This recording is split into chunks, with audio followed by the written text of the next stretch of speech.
What's up, guys? Hey, It's Through the up? Crate. Yeah, We are back with episode 10. Thank you for tuning in all of these days. I was almost going to say years. All of yeah. these days. All of these days, all of these hours, all these hours listening to us talk. Definitely. And you know what? We really appreciate you guys supporting us. We come to you today with a kind of a heavy podcast. Um, We all know what happened, guys. We were all there. Out in Sterling. Alton Sterling, Philando Castile. There's been a lot of, Police brutality. yes, that's been happening. Fatal brutality. Exactly. And we've all unfortunately been here before, and we've all had these conversations before. But it seems like things just keep trugging along. We continue to like have they the always same have. conversation over and over and over and over again. So, what we're going to do is we're going to try and talk about this, the way it affects us, basically. I mean, I think some of, the things that have really impacted me about this is that what are you going to tell your kids? If you have kids, if you're trying to raise a child, Right. what do you tell them to think about the police? Right. If you have a kid that's 5, 6, 7 right now, and this is what they're seeing on the news, how do you have that conversation with them? Depending on the color of your skin, it's going to be pretty different. Yeah, exactly. Just to give you guys a little bit of background, if you're not completely in the know, we have dealt with two very graphic, I want to say these are probably two of the most graphic shootings that have actually been released to the public in recent years. Yeah. You're able to see Alton Sterling getting shot while laying on the ground, and you see the blood coming out of his body, and you can see his arm beginning to go into rigor, I believe. And then you also have Philando, I think it's Philando, Castile. Yeah. He's sitting there in the car. Yeah. You see the blood on his shirt. He's sitting there slumped in his seat, in the driver's seat. And, these are some very vivid images that unfortunately the families of these people will have to continually see over and over and over. And so I can just tell you from my personal experience, when these things happened, I woke up in the morning and I saw everything that happened. And I was just like, it gave me a very heavy heart. Like, yeah. I literally teared up, and I was talking to Christy in the morning, my girlfriend, and I was saying, like, something's gotta stop. Right. Something's gotta happen. Like it wasn't just that it was the one. It wasn't. The first one happened, and you're like, oh, this again. And you see the video, and you're just like, really, again? And then it was like almost like the internet was just playing a joke on you, and you got another one. Right. It wasn't even like, it was like seconds later to me. Like, I found out about Philando, like, I don't know, like minutes later. And then it's just like, it's something that it's erupting and it's continually. So I just wanted to give you guys just a little background, like exactly what we're talking about and exactly why we are in this serious mode. I know you guys normally hear us like cussing up a storm and talking about a whole bunch of bullshit before we get into our shit, but like this is something serious that we actually felt that we wanted to go ahead and speak about. So it's definitely something that's weighing heavy on our hearts. Yeah. I mean, and it's one of those things that touches everybody. It impacts everyone. And the reason why this is coming up again, not just because of the black men that were slain, but there was also a reaction by some crazy person in Dallas who decided to have a counter to all of these emotions and all of the passion that's been going on because of the two shootings back to back, and retaliate against police. And so it's just been, in such a short time, we've kind of been injected with all of these different emotions. First it's confusion, it's frustration that is happening again, and then it's just what the hell just happened in Dallas? Right. So yeah, all of these events are going back to back to back. It's one first shooting, second shooting, and then Dallas shooting, and then you know, things are happening to where it's erupting so fast, and it's progressing pretty fast to me. Like that's just what it seems like, you know. Yeah, and you know, I guess for us, it's interesting to see how the hip hop community is reacting to all of this, because you know, hip hop is born in the urban environment. You know, and those are the type of people that are most heavily influenced by these atrocities Right. that keep happening. So it's It's definitely birthed from that. Yes, and it's definitely been in the roots of hip hop from the very beginning. You know, before everyone had a camera phone, before everybody was necessarily hooked up to Twitter and Facebook, you know, these type of things were still happening. It's just people use things like the music to share that message, as opposed now they Right. don't necessarily have to share the music and the songs. They can share a video, they can share a link. So it's definitely evolved. It definitely has. Like, just to give you a little context to what he's saying there, he's basically the Twitter at that time back in the day when the stuff was happening was the NWAs, was the Public Enemies, was, you know, the people that were speaking out in regards to the injustices that were happening in their neighborhoods, and that's basically what hip hop was born out of. They wouldn't let us do what we wanted, they wouldn't let us join in when it came to a lot of the I want to say just extracurricular activities, correct me if I'm wrong, but we had to make a way on our own, and then we would talk about the way that we weren't being included, and that's what hip hop, you know, kind of birth from, is just making sure that we tell our story. Right. And so that's what Cedric is going into right now, is just saying that, you know, we never really had this much access to see exactly what is going on when it's happening. Yeah, and so fast after what it happens. It's almost like you're able to look at the culture under a microscope daily. Yeah. You can check the pulse daily. You can check all the vitals. There's no longer surprises. There's no longer weights and gaps in the action and the information being passed to fans and being passed to those who are impacted by the culture. So it's incredible. It's a brand new time, you know, whether it's rap beefs, you know, if you take a day to respond, people are like, come on, man, what are you doing? You're slacking. Yep. I mean, they expect instant responses. If not in a song, then they expect something back on Twitter, something on Facebook, some Snapchat jab, whatever. Right. You know, like it's so instant, it's so quick, you know, and instant gratification. That's what this generation is built on, you know. But we should use that instantness not just to, you know, gratify ourselves and make ourselves feel good for a moment, but it should be to actually understand what's going on in the world around us a little bit more accurately, right, and right, quicker. So if we're able to actually change things, and if politicians and those who are in power and those groups that are able to actually make changes happen can tap into this ability to read the culture quickly and efficiently, then maybe we can actually see some changes happen. But, you know, we can't just keep sitting around on our hands and, you know, hashtagging our way to freedom. Like, it's not gonna work. Right. It definitely isn't. And I'm not gonna sit here and say that I'm not somebody that's like, I don't even hashtag any of that shit.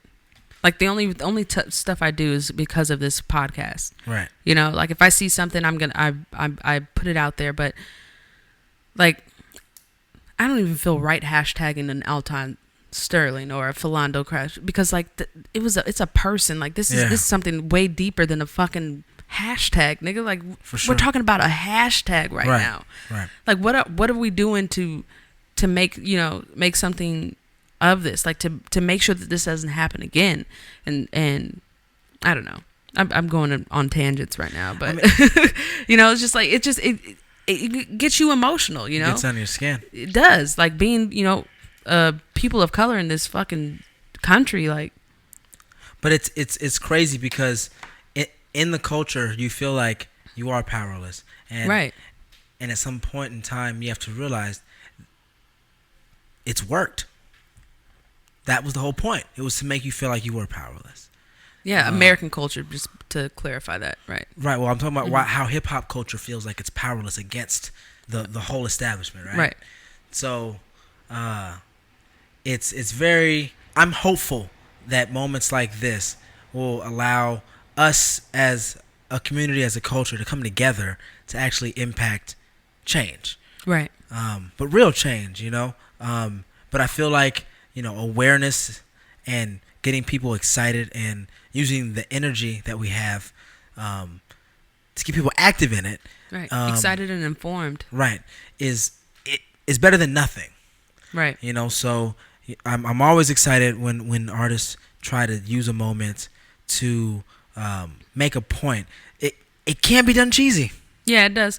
It can be done cheesy, or it can be like something that's like not hopped on, but like something that's like you can be like just trying to do it just because. But excuse me, I think people know who are doing it for the right reasons and who are doing it for the let's put you over to the side real quick. Right. Like all attention to it is welcome, to make sure that we're trying to, as long as that dialogue is started. But I think it's really not actually, just to bring it in, how you were saying, like artists are trying to, make sure they bring more awareness to it. I think one thing that I actually listened to that Miguel said, he wrote a song and he just felt it. And he was like, you know what?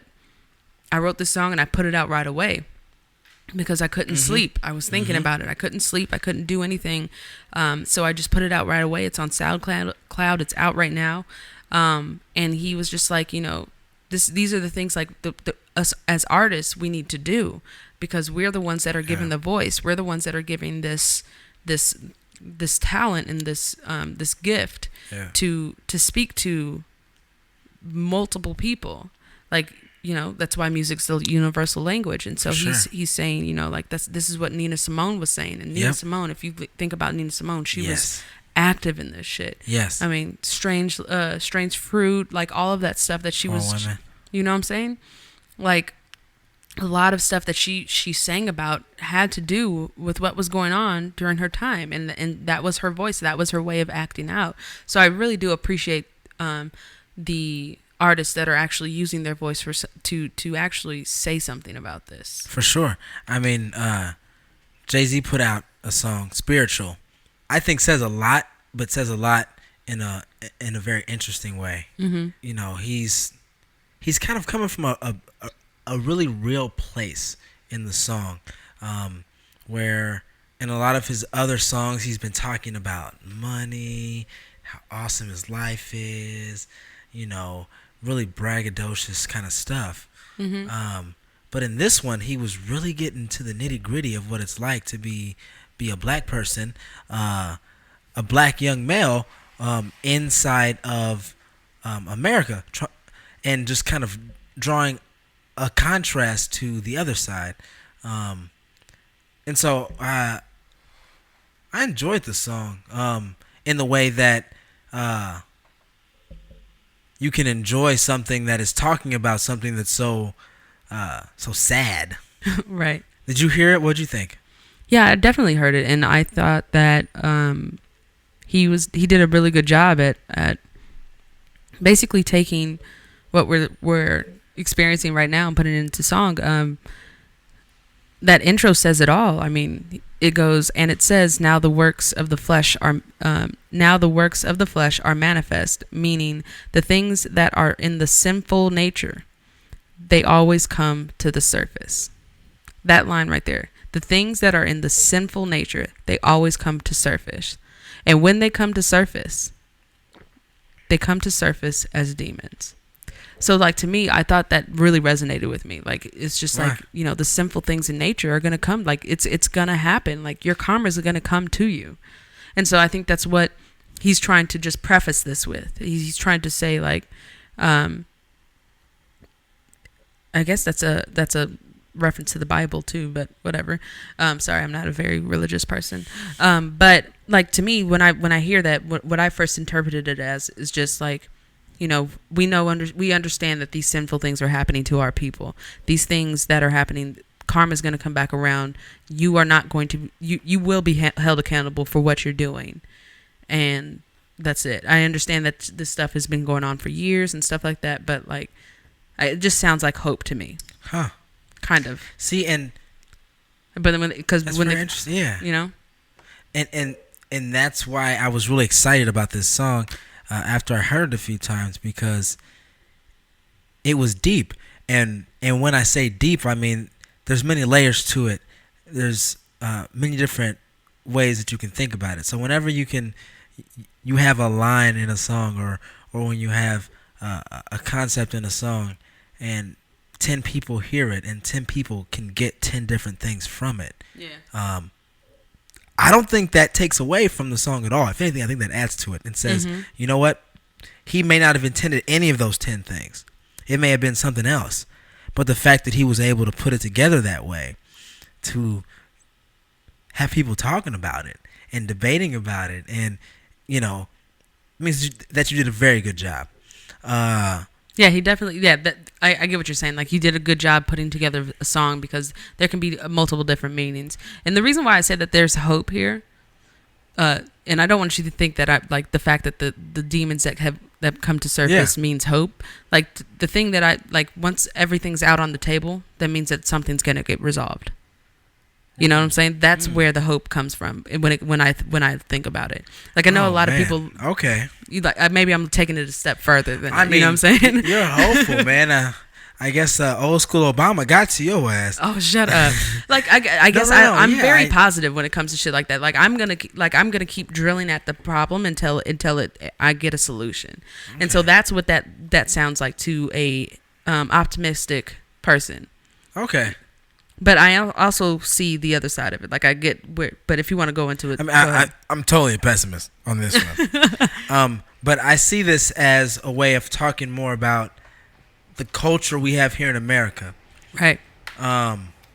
In that, this is probably because it's something that I feel like I've seen, and that's something that has been seen kind of moving in America's culture for the last 10 years. Is this kind of overt, or not overt, this covert? This covert. This covert. Right. Perfect. Racism. Right. People who are kind of feeling angst towards other races, and feeling like, this America is their America and no one else is America. This is what they know. Don't change my country. And this kind of nationalist pride in what they thought was, their own nation. They were kind of holding it in. There was a black man as president. You're just kind of holding all that in. And now it's coming to light.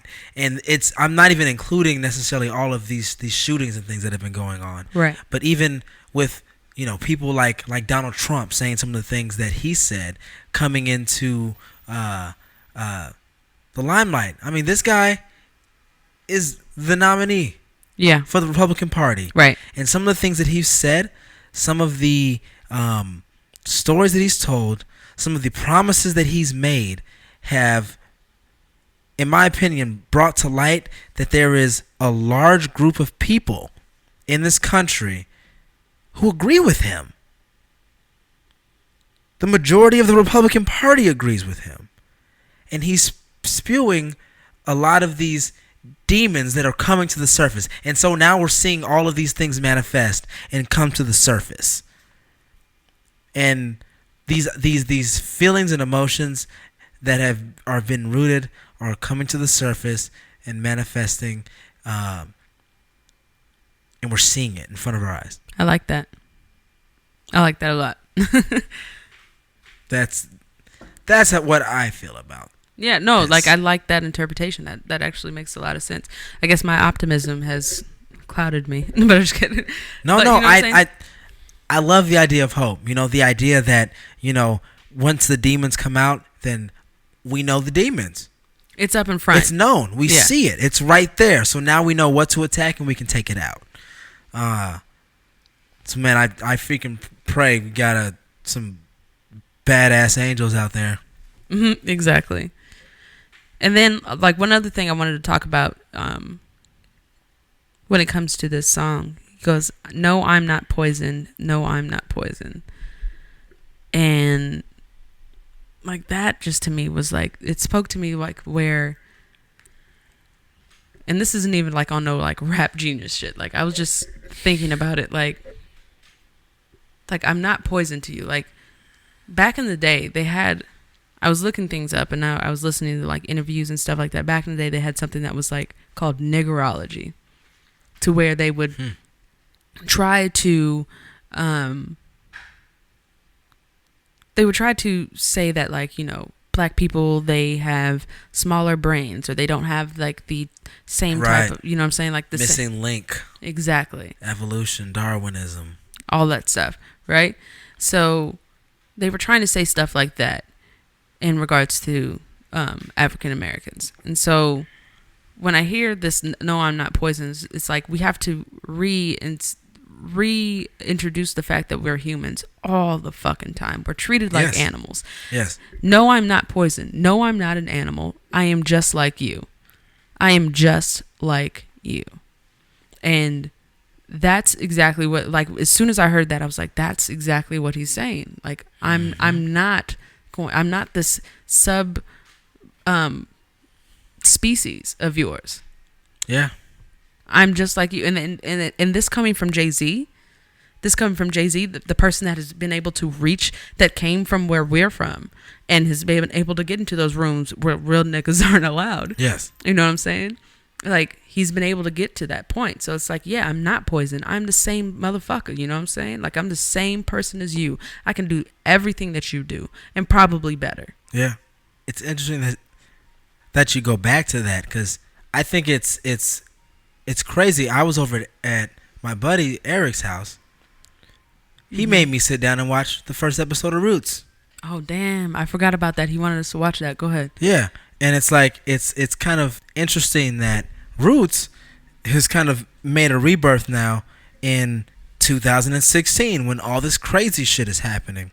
And I think, you know, Snoop spoke on Roots and he said, you know, fuck Roots, I'm not watching that racist shit. Right. But I think it's He was like, we don't need that any more of this happening. Yeah. I think we do. I think people need to understand when we say Black Lives Matter, you know, when those words are said, when the word Black Lives Matter is said, it obviously doesn't mean only Black Lives Matter. Right. You know what I'm saying? It obviously means, you know, Black Lives Matter too.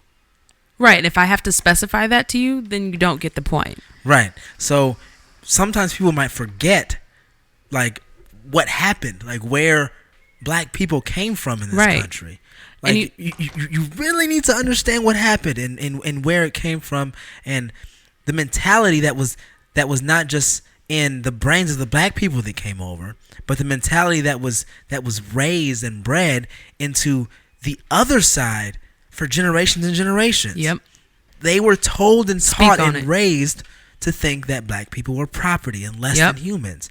So, you know, I don't blame someone who was raised and taught a certain way their whole life. I try to understand where that person is coming from. But then on the flip side, you have to understand where the other person comes from too. It can't be a one-way street. It can't be a one-way street. So you might say you're not racist because you know a black person, or, you know, or because you employ Mexicans, Donald Trump. Yeah, get the fuck out of here. That makes you not a racist.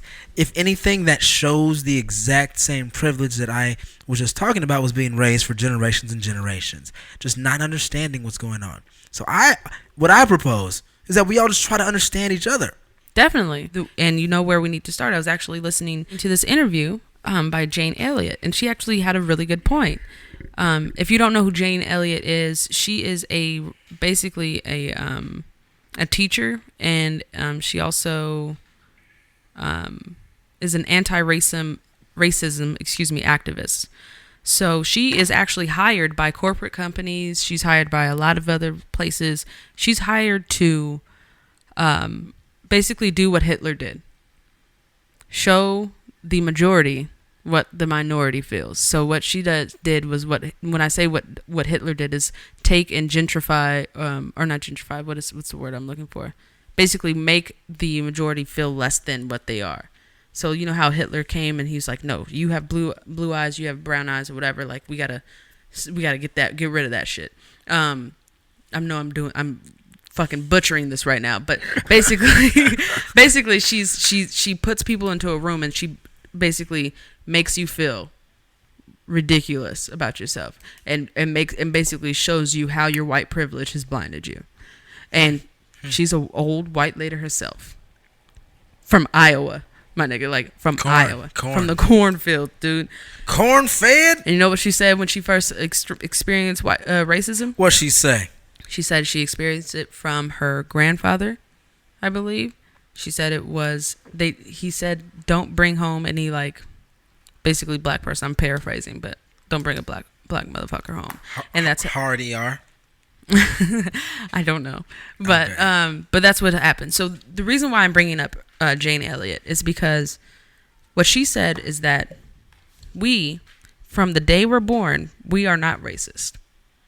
However, all it takes is for one racist grandfather, for one racist parent, for one racist person to turn you one way or turn you the other. And you know what else? Our system provides 18 years full of basically rhetoric and schooling and education on how to be racist. We know nothing about black culture. We know nothing about Asian culture. We only know about white culture and what white culture has done for, quote unquote, done for us. Because they won. I didn't know. What did you say?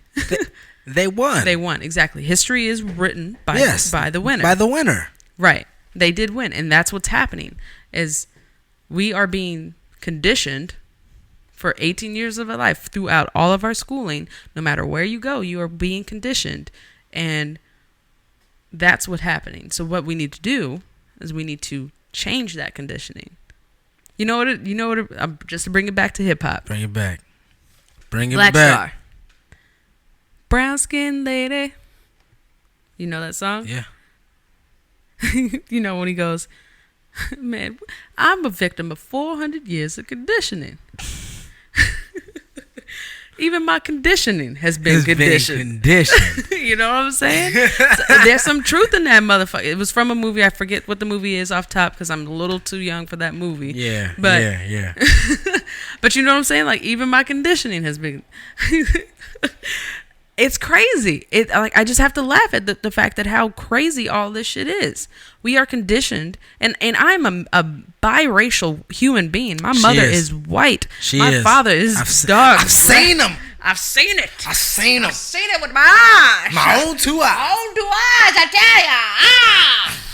tell ya. Okay, sorry. We got to do something ridiculous whenever we're in it. Yeah, I know it's serious, but anyway, point blank period.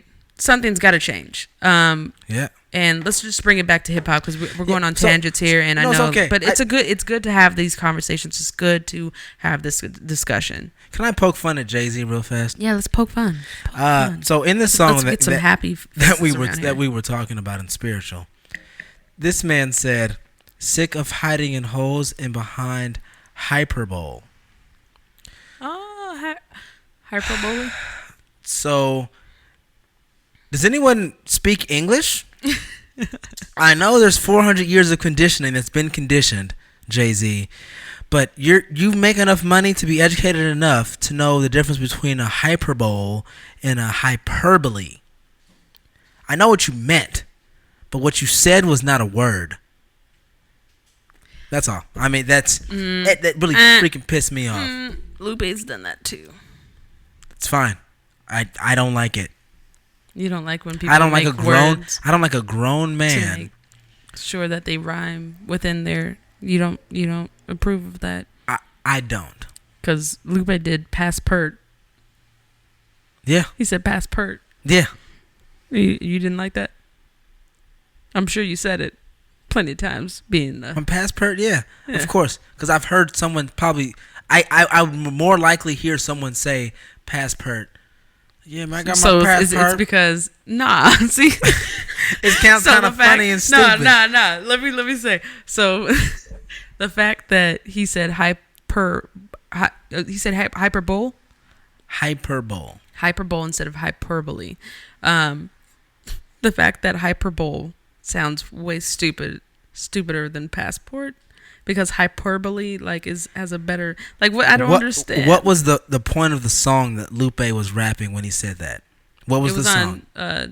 Let's go to sleep in Paris. Oh, so it was Wake up some. So in it was. Tokyo. It was. So some, he has to be educated on this. It was some commercial, just song he was just making to make a song that he was hoping would catch at that moment. It wasn't like a song that was supposed to show. Changing up, flip the. How do you know? I know what song it was. He made a video for that song, so of course the label wanted that song.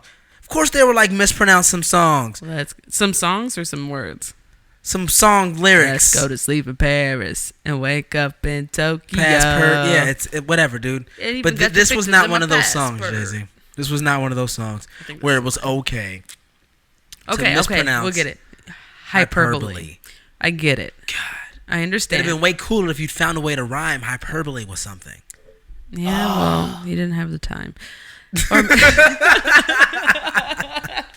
No, what I will say is that apparently he wrote this song a long time ago. Uh-oh. He wrote it around the Mike Brown, and then he wanted to put it out, but then I think somebody was telling him, oh, you should put it out, and he was like, unfortunately, this shit's always going to happen. I could put it out at any time. And then this shit happened with Alta and then Philandro, and he's like, I got to do this.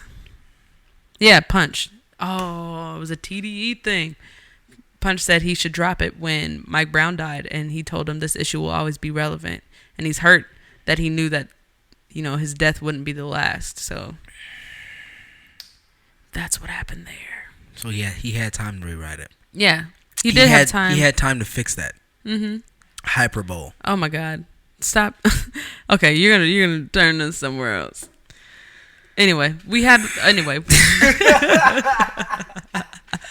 I'm sorry, guys. It's just good. if pet you're gonna peeves don't go away when injustices are in the no. okay, they're still there. If you're gonna use a big word in a rap song, use it correctly. Hyperbole. It's not even a big word, but okay. Anyway, another thing I wanted to go He ahead. said it wrong, so obviously it's too big for his ass. I wish you could say that in front of Jay-Z. I would. No, you wouldn't. I'd be like, I bet you 2 balls in a penis. I'd be like, Jay, I want to cut it off. Hove, you don't know how to say hyperbole? No, I'd probably write it on a piece of paper and put it in front of me. What does that say? Hyperbole. This guy. I'm going to move on from this hyperbole situation. Hyperbole! Moving on. All right. Jay-Z put out a song, spiritual, great, loved it. Besides the one, hyperbole, apparently, and then we move on to the fact that the Game and Snoop, they actually met with the cops in L.A. Yeah. They actually went and did. That was very constructive. Yeah, it definitely was. We need to see more of that. Definitely a lot. Action, exactly. People taking positive steps to actually facilitate change. So what Snoop and Game did was inadvertently walk into a police academy graduation ceremony. Yep. And they ended up being able to have a talk with the mayor and chief of police. Yep. Which was also not expected. It was actually a lot better than I had expected. When I had initially thought, Game and Snoop going downtown. Why'd you think that? Because Game is known for just doing a lot of crazy things. Snoop, not so much. Snoop, I actually had more faith in. You watch a lot of Game's interviews? I've seen a few. Okay, never mind then. I've seen a few. that it just explains your perception. I've seen a few, yeah. Yeah, I watched some, and I think that he actually has that side to him, to where he can be. Okay. bull bomb and elected. But go ahead with you. No. But that's good to know. But I didn't have my hopes high when the game's name was involved. But then when I actually did see the press conference, when I actually did listen to some of the reactions of the people that were there, I was very impressed. Not just so much by the game and by Snoop, but by the police department and being so accepting and having them come in and speak and actually seem like they were taking them seriously. So I think kind of how I was saying before, how we need to see it from both sides. I feel like that was a moment where they were able to see it from both sides, and where both sides kind of surprised me in kind of the common sense things that they said. You know, common sense things like, you know, where Game was talking about having to talk to his daughter about this thing. Yeah, bring that up, man. You know, when that was it was crazy when he has to explain to his daughter, you know, what's happening in the news. You know, why do they keep killing us? Mm-hmm.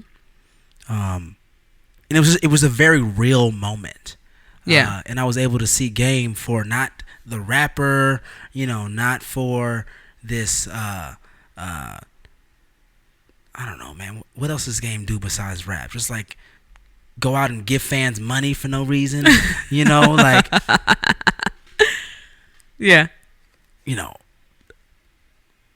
popping up on he was on that show, that Tyra Banks show. On the model Top show. Model. Yeah, he just popped in. Yeah, he also has a show where he was on reality shows. Like the nigga's getting money. Right. Like, you know, it's a hustle. But you know I have this problem. We talked about it last time. Yes, we did. Me thinking that rich people aren't people. Yes. This man has a daughter, and he has real issues and problems he has to deal with his daughter. Yes, he does. And this being one of them, you know, and from listening to the police chief's response to the conversation, it was as if he saw them as real people. The way he was responding to them was as if these men had conversations, and we spoke about things, and I saw where they were coming from. They saw where we were coming from, and right. and we found some common ground. Uh-huh. And I feel like that needs to happen on a more macro scale. Yeah, not a macro. We need some people to just come together and have real conversations and stop hiding behind different racial backgrounds, hiding behind black and white and orange and yellow, and hiding behind what the media says that we should be feeling about each other, right. And actually start talking about what we can actually do to have peace on both sides. Yep. We need people to stop saying things like Rudy Giuliani said. Oh my God. We need people to stop thinking that Black Lives Matter only means Black Lives Matter. We need to stop saying name? We need, because he popped off at the mouth and he said some stupid shit like Blue Lives Matter, Asian Lives Matter. And did you hear about that whole thing that he said yes, too? Of course. Ridiculous. Of course he said that we need to, I'm not even going to fucking repeat that shit because homeboy doesn't need any more. He said, so what that one out of every so many black people is killed by a white cop. We need to 90% of them are killed by other black people. Yeah, we need to, and we need to respect the fact that the police officer is protecting us. He said 99.9, which wasn't even based in fact. Well, what he was trying to say, that we need to respect the fact that the police are trying to protect us from the little black boy that's going to shoot us. Right. And that shit pissed me the fuck off. The cops are protecting us. No. From no. No, you're not. Because if you were, you wouldn't be shooting us in cold fucking cold murder right there. Yeah. If you were protecting us, why are you shooting us from somebody like this little black boy? Yeah, we do have a black on black crime epidemic. We're not discounting that. How come we can't have more than one conversation at one time? We can. How come we have to say, no, this conversation doesn't exist anymore because we're talking about this right now? No. What we're talking about is the fact that cops are shooting predominantly our race at an alarming fucking rate. Yeah, we are 5-1. we are continually considered animals. We are continually hunted as animals. And until that fucking stops, until the police understand that shit is something that they are perpetuating, and something that they don't have the train, like that they're training their police officers to do, this shit's not gonna stop. Nope. And we need. I can't even. It's disgusting. It is. It's fucking disgusting. I told you I was gonna get emotional before we started this. Shit. No, and I mean, you brought up Giuliani, and I mean that was because he said some stupid shit. He said some stupid fucking shit, and it's ridiculous. And it was wrong. He said 99% of I'm not even fucking caring about his numbers. Wrong. Like, dude, we already know you're fucking not factual from all the other stupid shit that you used to say. But you know that like most races, who do you think kills the most white people in this country? White people. Yes. Who do you think kills the most Asian people in this country? Asian people. We all kill shit. Duh. Like fucking duh. Are you fucking serious? The fuck what are you saying right now? You're saying how are you even nothing. a fucking mayor? I heard he did okay as a mayor. I mean, sure. I'm sure someone said that. Crime was down. Yeah, probably because he killed all the black people. No, crime was down because all the white cops were protecting all the black people from killing themselves. Oh, there you go. Boom. Actually, crime was down because crime was down over the entire country at the time. But fucking nutcase. Ugh. Anyway. Yeah, we don't even want to talk about Rudy right now. Anyway, that hey guys. Restart. It's just so infuriating sometimes. It just gets me so fucking riled up. Anyway, I'm gonna move on from that. We already know what's going on with, like, we appreciate Game and Snoop and their efforts to go in, and I hope that this resonates throughout the rest of our hip hop culture and even the athletes, because we already know that Carmelo Anthony put out a long statement just basically calling athletes to action and saying, like, hey, we have this platform, let's make sure that we speak up and we use it the same way that the artists are, basically, and we need to make sure we do that. Beyonce put out a video montage. T.I. was walking in Atlanta. There's been a lot of, just to go into the artist aspect, like there's been a lot of activity there. Vic Mensa has been involved, since before this, about getting people out to vote. Yes. His whole EP is dedicated to that. Yeah. So there's definitely been people trying to make a change and try to get people involved, actively involved in doing things that can actually bring about the change that we all want to see. And I'm sure if you want to get involved in making any changes, there are places that you can go. We'll definitely leave some links down in the description for you guys, for some things that you can get involved with. I can give you two right now. I can give you two. If you want to just go to hiphopcaucus.org. Yep. That one. Because we understand you're listening to this hip hop podcast because it's a hip hop podcast. Go to hiphopcaucus.org, and that will give you more information in regards to like how hip hop and politics are involved. And then we also have Respect My Vote. Yeah. You can even just look up that hashtag and you can find a lot of things that, Vic Mensa will give you his album for free if you pledge to vote. Yeah. Or pledge to. Yeah. The whole thing with this stuff, guys, is, I hate when people try to give pleas and try to talk up a specific cause and action so that you can have a cause and action for their side, or so you can go out and vote for their candidate. This has nothing to do with my candidate, with my cohort's candidate. It has everything to do with what you want and what you feel like you need for your community. Exactly. So if you want your voice to be heard, then you need to go out and make it be heard. That doesn't mean go out shooting cops. Right. That doesn't mean meeting violence with violence. Right. That means finding ways that you can get your ideas heard. and meet other people who have common ideas as you, and that you can pool your resources together and then try to make things happen. But the idea is coming together for, like you were saying, why can't we have more than one conversation at once? Why can't we all come together for more than one type of change? Exactly. Why can't we use this as a springboard for, raising minimum wage? Or for other things that actually directly impact our community.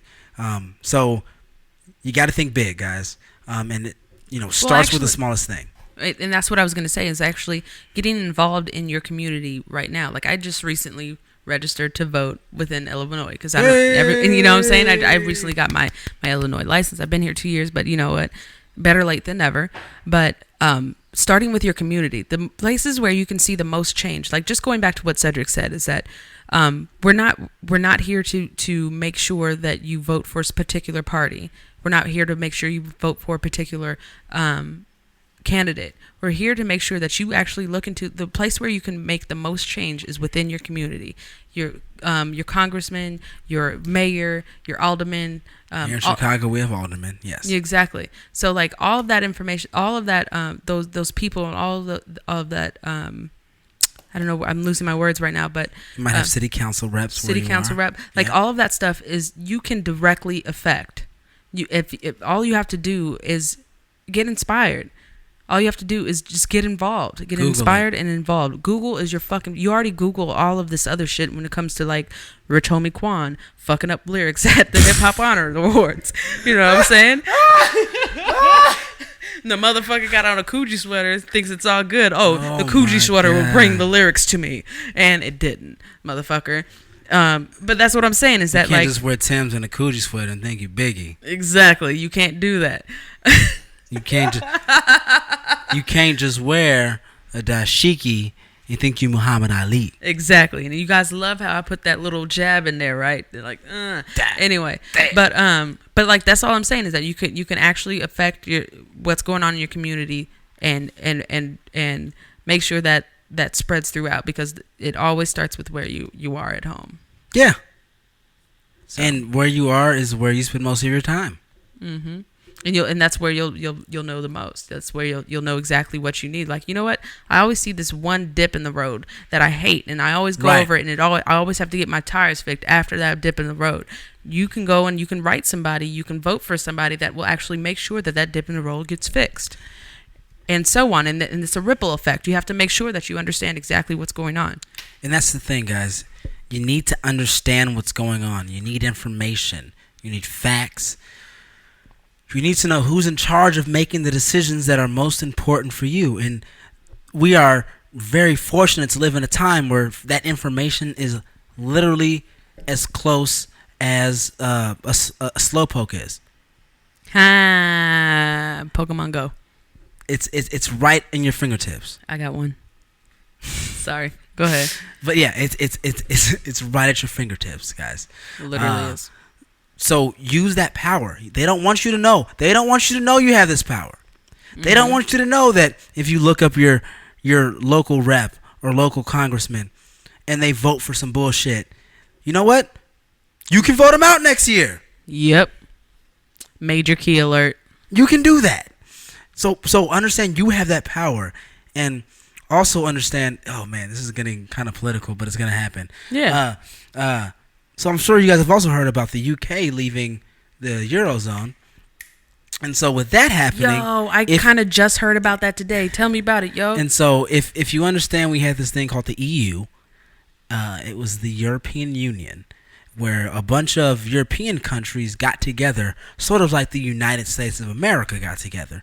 And so when you have the United States of America, you have 50 states that are kind of run independently but still under the same umbrella, which is the federal government. Mm-hmm. So when you have that, you have essentially 50 independent little countries but still giving money to one bigger country to make bigger decisions. Mm-hmm. Which is brilliant, and took over the entire world, and we're winning.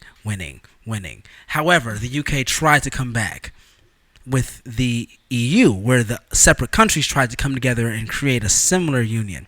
However, it was not a perfect union. Great Britain, one of the more powerful nations in this union, decided from the get-go, we're not switching over to your universal currency. So Great Britain never switched over to the euro. They always had the pound. Mm-hmm. In my mind, that always meant they always had one foot out the door anyway. Right. So then, lo and behold, times change. This whole nationalist agenda kind of takes root, kind of how it has here in America. And the people voted to leave the European Union. Now, how do I say this compares to us? Not so much, but I'll make it work. So, the way that it works for us is that what Britain is losing on, in my opinion, is the ability of collective bargaining, whereas they can package their goods with other nations in Europe, and when they sell those goods abroad, they can use all of their power together to get a better price. Okay? And so it's kind of like here in America, you know, if I'm yelling and someone 2 blocks away is yelling and someone 2 blocks away from that person is yelling, we're not going to be heard. But if we all come together at one place, if we all collect together and bargain together, then we can have a much bigger change than if we're just yelling individually. And so I feel like Britain is taking a step back, and they're going to just be yelling individually on their own, while the rest of Europe is yelling together as a group. And us here in America, we need to come together. Whether you're black, white, it doesn't matter. This is a moment in time where there's a lot of issues that are coming to light, and we can all come together around a lot of little things that collectively can make all of our lives better. I just had to give you a goddamn cough. Or not cough, clap. It sounded like a sick ass. Nah, dude. I love that analogy. I love everything that you just said. One, I just learned something. Two, I was able to relate to it with the way that you just fucking brought it back. Jesus Christ. That was awesome. I love that. Thank you. You're welcome. No, like that was spot on. If one person's yelling, like we're not going to hear 2 blocks. Like, yeah, we might hear the faintness of it, but it doesn't matter for what's going on in my block. Right. You know what I'm saying? That's crazy. Good job. Spot on. Spot on. Spot on. Yeah, that's fucking poking fun at the English. Spot on. But anyway, I know this was a very politically charged podcast today. But this is just something that needed to be said. It's something that everyone needs to hear. I mean, we're throwing our 2 cents on there. We have our podcast. We understand that we don't have as big of an audience as we'd like, but we have our audience. And if we can touch somebody and say something to someone and actually inspire someone to do something, we've done our job. Amen. Go vote.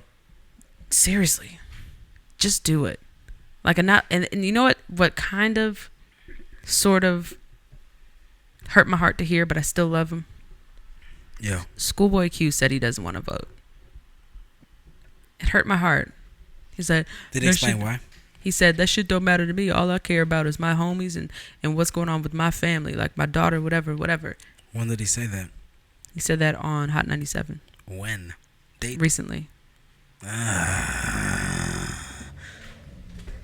So it hurt my heart to hear that. Yeah. But I still think that motherfucker's a beast. Yeah. It hurt my heart just because, like, you know that if you vote, that shit directly affects your daughter. That shit directly affects your homies.